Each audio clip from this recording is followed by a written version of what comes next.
Հարգելի գործընկերներ, Տիկին գլխավոր դատախազ, ես երկու հարց ունեմ, երկուսից յուրաքանչյուրը դրվագներից յուրաքանչյուրի վերաբերյալ։ Տեսեք, 3 հարցեր հնչեցին մեղսագրված հոդվածներից մեկի վերաբերյալ, պարոն Աղազարյանին կաշառք ստանալու մասով եւ հարց հնչեց, թե ոնց կարող է պատգամավորը կաշառք ստանալ, եթե այդ հարցի լուծումը չի գտնվում իր լիազորությունների տիրույթում։ Դուք առաջարկեցիք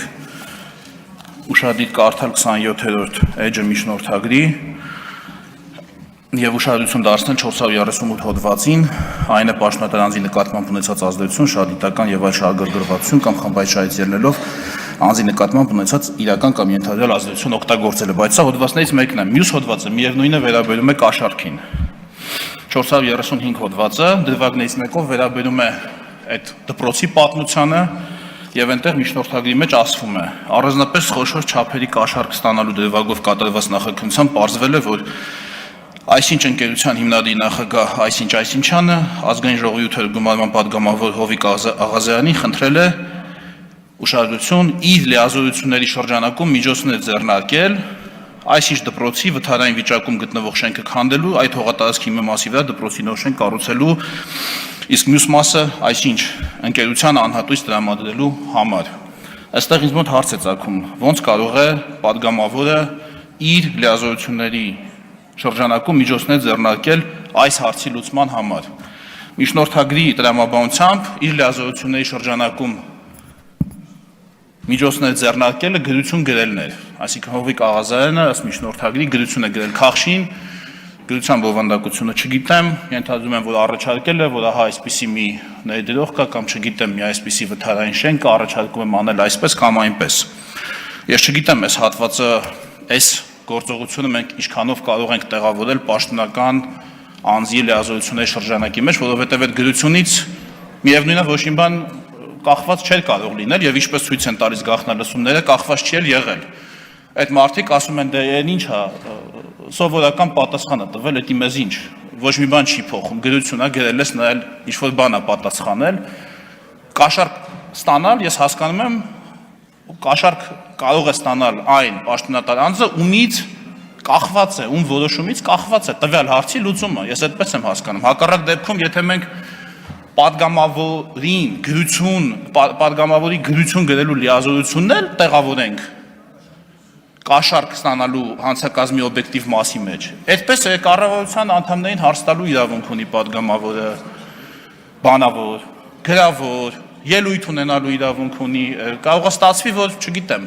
որևէ մեկը որևէ հարց տա, որևէ նախարարի, որևէ պատգամավոր,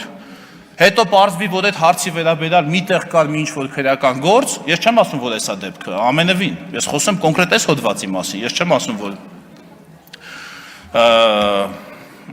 որ սա այդ նշած դեպքն է, բայց իմ կարծիքով կաշառք ստանալու հոդվածի օբյեկտիվ մասը չի համապատասխանում, երկրորդ մասով, ուրեմն, օրենսգրքի 438 հոդված, այստեղ արդեն ավելի առարկայական է խոսակցությունը, անձի նկատմամբ ունեցած իրական կամ ենթադրյալ ազդեցություն, բայց այստեղ էլ մենք մեկ ուրիշ հարցի պետք է ուշադրություն դարձնենք։ Անձի նկատմամբ ունեցած իրական կամ ենթադրյալ ազդեցությունը միայն պատգամավորական մանդատով չի, որ կարող է պայմանավորված լինել։ Անձի նկատմամբ, այսինքն պաշտոնատար անձի նկատմամբ, այն անձի նկատմամբ, ով որոշում կայացնելու իրավունք ունի։ Իրական կամ ենթադրյալ ազդեցություն կարող է ունենալ իր, չգիտեմ, մանկության ընկերը, իր, չգիտեմ, քավորը, սանիկը, իր կարող է պարտապան, պարտատիրոջ հարաբերություններ ունենան, ժամանակին իրան մի լավություն արած լինի, այդ պաշտոնյան էլ պետքա պատասխանի, եւ այստեղ միայն տվյալ անձի պատգամավոր լինելու փաստը բերելը բավարար չի, պետքա նաեւ նայել, թե որ պաշտոնյային է դիմել, իսկ ես կոնկրետ այդ պաշտոնյայանը միջնորդագրի մեջ չտեսա, կոնկրետ որ պաշտոնյայի է դիմել օգտագործելով իր իրական կամ ենթադրյալ ազդեցությունը, այսինքն պետք է հասկանալ տվյալ պատգամավորը կամ տվյալ անձը ընդհանրապես տվյալ պաշտոնյայի նկատմամբ ունի իրական կամ ենթադրյալ ազդեցություն, թե չէ, այնպես չի, որ բոլորը նույն ազդեցությունն ունեն բոլոր պաշտոնյաների վրա։ Մի որևէ մարդու նկատմամբ կարող է ես ունենամ որևէ ազդեցություն պայմանավորված մեր անձնական հարաբերություններով, մեր, չգիտեմ, ընկերությամբ կամ այլ հանգամանքներով այն մյուս падգամավորը կարող է չունենա, նայել մի ուրիշ պաշտոնյայի վրա։ Դա հասկանալու համար պես պետք է այն մյուս պաշտոնյայի անունը։ Միջնորդագիրն ասում է զանգահարել է ՍԱՏՄ այնիշ պաշտոնյային, ո՞ր պաշտոնյային։ Այդ պաշտոնյան ցուցմունք տվել է։ Խոսել են մի րոպե, քանի վայրկյան, չգիտեմ, 40 թե 50 քանի վայրկյան։ Այդ մյուս պաշտոնյան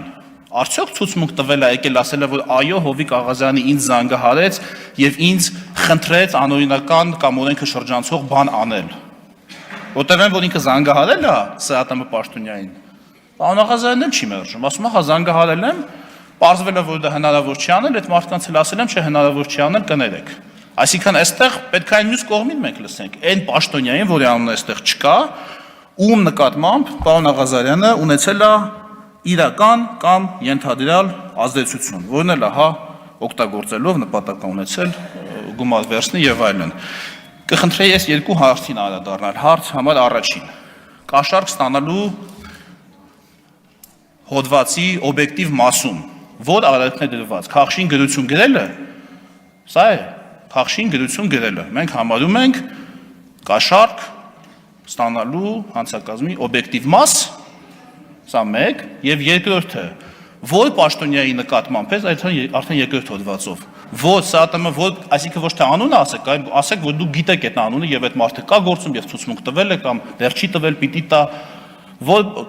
ունեք հավաստի տվյալներ, որ այսինչ պաշտոնյայի նկատմամբ կոնկրետ Հովիկ Աղազարյանը ունեցել է իրական, ոչ թե ընդհանրապես падգամավորը կարող է ունենալ ազդեցություն այլ պաշտոնյաների նկատմամբ, այլ հենց ինքը պայմանավորված ինչ-ինչ հանգամանքներով, ինչ-ինչ փաստական տվյալների վրա մենք կարող ենք ենթադրություն անել, որ այդ ինչ պաշտոնյայի նկատմամբ ունեցել է իրական կամ ենթադրյալ ազդեցություն եւ դա օգտագործել է քաղաքացուց գումար վերցնելու եւ այնտեղ հարցը լուծելու համար։ Այս երկու հարց է։ Շնորհակալություն։